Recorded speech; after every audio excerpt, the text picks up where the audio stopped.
Hello and welcome back to Create. Today I will be taking a look at 5 farms that you need early on in your Create mod world. These farms are all very simple, but will be essential in catapulting you into your later Create mod adventures. Number 5 is a wheat farm that produces bread. Again, this farm is very simple. We're starting with a standard run-of-the-mill wheat farm using a windmill just to collect wheat and drop it off here. We're disposing of any seeds because we don't need these, and we're going to go ahead and process our wheat. We grind them down into wheat flour, which then gets washed into dough that then gets cooked into bread. The reason why this farm is so important is because you're changing your normal wheat ratio from 3 wheat to 1 bread to 1 wheat to 1 bread. This will really help you out early game, gives you a really reliable source of food early on instead of having to deal with any other food varieties. In order to build this, we're going to start with a wheat farm. We're going to base this around a single water plot, but you can expand this as much as you want. The more you expand it, the more wheat you'll produce. So this takes advantage of the ability of water to aerate blocks in 4 blocks away from the source. And since we're using a spinning machine, we've only made it kind of circular. Now we're going to need to place in our windmill bearing. We're going to use a windmill bearing so you don't have to use additional outside power in order to power this. You can, of course, use this however you want. You can do a minecart contraption or a gantry, whichever works best for you in the space you have and for the capacity you need. But a tier 1 windmill will be sufficient for this farm. A little trick for you, if you want to place mechanical harvesters on a block, you do have to place a block down first. You can't place them on their own. The game will not let you. That's okay. Once they're down, you are set. Of course, we need a chest and our portable storage interface, locally named Kissy Kissy. Then just glue this whole thing together. Gotta make sure you're doing a couple modules, right? And then we can just right click on it, make sure you set the direction right, and this will be operational. And all you need to do is plant your seeds, and this will be up and running while you build the rest of the farm. So I found Create Mod is very modular, so we'll be building in modules instead of block by block. So here is the first module. This is just what pulls out our wheat and seeds, sorts them separately. So our seeds go away into a pit of despair, and our wheat will go across these item dreams because items can cross item dreams like that. It's a very nice way to compact space instead of using belts into our little item vault. All right, our next module is crushing wheels, of course. These will crush our wheat into wheat flour and get processed into this item vault here. Again, we're sorting out any seeds that are created back into lava. You can do what you want with these seeds. You don't have to place them in lava. Also, these vaults can very much be barrels. If you are on a brokey budget at the beginning of the game, that is perfectly okay. It does not have to be a vault. This one does because I made it 2 blocks, but you can always just move everything over a block and make it a barrel. That is up to you. All right, and then we have our washing module. We do have filters on these brass funnels to ensure that only wheat flour is coming out and only dough is going in, and then waterlogged leaves so the water doesn't spill everywhere. Built a base out of andesite casing so something sit on. You can change that with whatever block you want. It does not have to be andesite casing. And last thing we have here is our cooking section. So it works exactly like the washing section. You will notice if you've watched my washing video before, this is a lot more compact than the designs I had there. I figured this out while designing this farm. You can really just slam everything in tightly like this. So it'll fit in a starter base nicely. You don't have to build a big building for it. All that's left now is to power everything up. And now that everything's powered up, we can go ahead and give it a test. Unfortunately, wheat does take a little bit to grow, so we're just gonna load a couple wheat into the system. We'll see that the crushing is happening. Wheat flour sorts out and is getting washed into dough, and the dough is getting cooked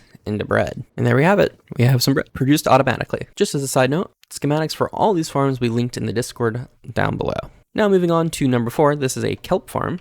This is a kelp farm. This will automatically produce dried kelp and belts, which early game can be very annoying to produce in large quantities. So this farm will let you produce some passively while you're doing other things. Now, I did build this kind of like a fish out of water, built a fish tank for the kelp, but of course you can build it in like a lake or a pond. That will probably be much easier than what I did here. I am not going to walk through how to do this because it was very annoying and it's very touchy. But you have your kelp farm here. This is just using a minecart, but you can also use a gantry or a windmill farm, whatever floats your boat. We go ahead and start processing it. Again, we have that same item drawing trick. I really like that item drain trick, which goes into just a cooking section. You cook kelp, you don't smelt it. If you smelt it, it will disappear. And then we just split it off into our dried kelp output and a belt output, which just slowly produces belts over time. And this will be enough for you to passively have a bunch of belts waiting for you at your base. All right, so now building the kelp farm. This one's simpler. You're gonna need to build an arm that goes below the water to whatever level you want to harvest kelp at, just like so. This might interact with any source blocks you have, so be ready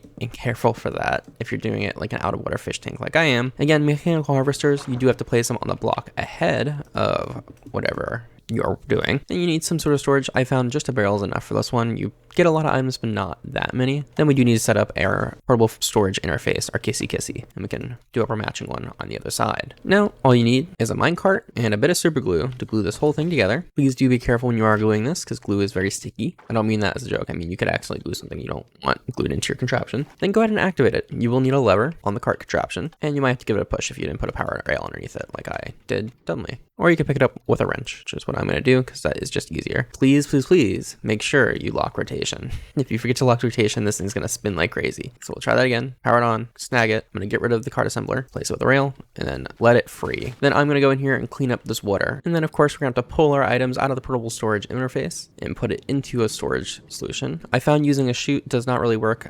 The portable storage interfaces do not like them for some reason. So funnel across some item drains into a vault seems to work just perfectly. All right, then you have your cooking module. I do place shafts underneath this module dressed in andesite casing because it allows it to be a solid block, but we can run power underneath, nice and hidden. So it's just a little thing there for you. Then you just drop your kelp down onto the bed. You want to make sure you have dried kelp here so only dried kelp goes in once it's done cooking, and then we can start on the next module. All right, this module just allows us to pull our dried kelp out and then split it off between our crafting that we're going to add here in a moment and just some storage. All right, and then we just set up our mechanical crafter. We do want to set this up so we make sure everything goes towards our output chest, and on this side everything's interlocked to make sure any items we put into it automatically go to all slots, and we can use an andesite funnel to input items. Now this does have a small inventory you can't access, which is perfect for what we're doing because it creates a little bit of a buffer for our dried kelp. Then all it's left to do is power it up, and this is all good to go. We can go ahead and give it a test. We have some kelp already in the system because this is a very quick farm. Kelp grows really quickly. This will cook into dried kelp.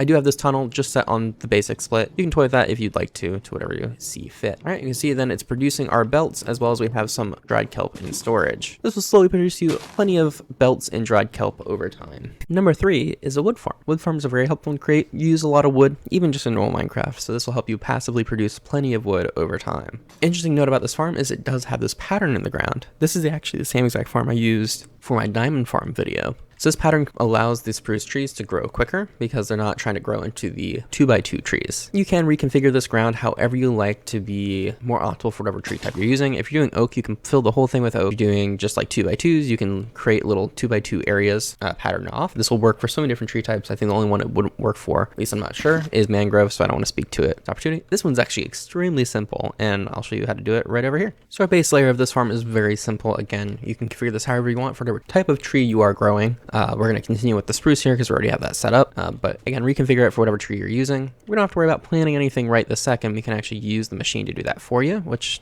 is great. Speaking of that, we do need to build the machine. The machine consists of a layer of saws, just like so, and a layer of deployers pointing down into the saws. Now I'm going to rotate these so we can set a filter on them. So the deployers will actually deploy through the saws while the machine is moving, so you don't actually have to worry about them interacting with each other. Lets you keep machines nice and compact. Then we will need a little bit of storage. Put it just down here because we do need to access these. And you want a good amount of storage on this thing because it can end up grabbing a lot of resources at a time. Then we just need our portable storage interface, our little kissy. Now we do need a block here. Then go ahead and super glue this whole thing together. Again, be careful to not super glue empty blocks, just so you don't pick up stragglers along the way. Should be all set there. And then before we go ahead and turn this thing on, we are going to give it saplings. So set the filter on all these so it picks up the saplings it harvests, and then we're going to give all of the deployers saplings. Now, of course, if you don't have that many saplings, that is okay. If you give it just a little bit, it's enough for it to get going, and then it will grow over time. This farm shouldn't run out because the way it works is it harvests on the way that way and will plant on the way back. So you will always be able to replant your saplings after harvesting. Then all you need to do to power this thing on is get a minecart, plop it in here. We already have the power on, so it's gonna turn on automatically, and it's off. You can see it's planting on its own, and it's gonna start going back and forth, and it'll just keep going for now. I will have to say it's more annoying to place the portable storage interface once you have it moving, which was a poor choice on my part. Now, on this side, I'm just gonna put some storage. You can do whatever you want with the byproducts of this farm. I'm just gonna have a nice little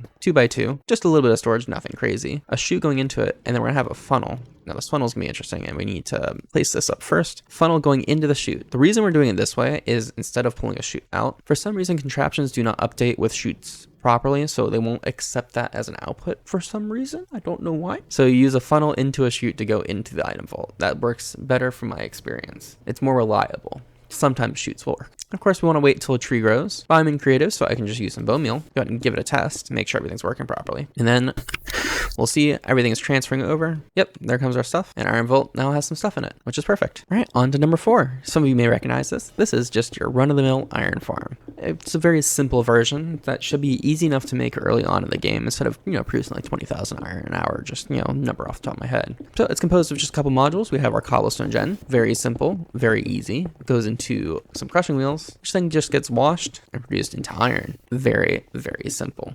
So in showing you how to build it, we're going to start with the cobblestone gen module. This one I'm going to show you a little bit more in depth because there are some notes. When it comes to making a cobble gen in Create, we want to actually place down our cobblestone first. Really weird process. This is for a reason. So when you place the drills into it, it won't actually break the block. If you look over here, it's just showing the animation, but doesn't actually disappear in between each one. This allows it to be a little faster and a little more lag friendly. So please, please, please do that. And then we want to place some cobblestone on the other side. These are just filler blocks temporarily, so you can place in trapdoors. This will be what holds our lava, our little lava chamber, if you will. And then we want to do the same thing on this side with some trapdoors around our drills. This will allow us to waterlog them. And this is your cobble gen. It is super simple to produce that. And then we can go ahead and start building our other modules. And then here we have our crushing module. Important note for this is you can put 2 gearboxes off the side of a belt with a shaft in the middle, and the gearboxes will automatically go in the right direction to the belt. Keeps it nice and simple for you. I've also learned it does not matter what quantity you have this set to. It scales. All right. And then here we have our washing module. This is the exact same module we've already built in the video, so I'm not going to spend too long in it. But the only difference is we do have a list filter here that only allows iron nuggets and flint through, so that gravel doesn't come through. All right. And then we have our pressing module. We're going to split off our flint here because who needs flint? Then we're going to change our 9 iron nuggets at a time into 1 iron ingot, which is filtered, into our little output chest, or I guess barrel. And there you have it,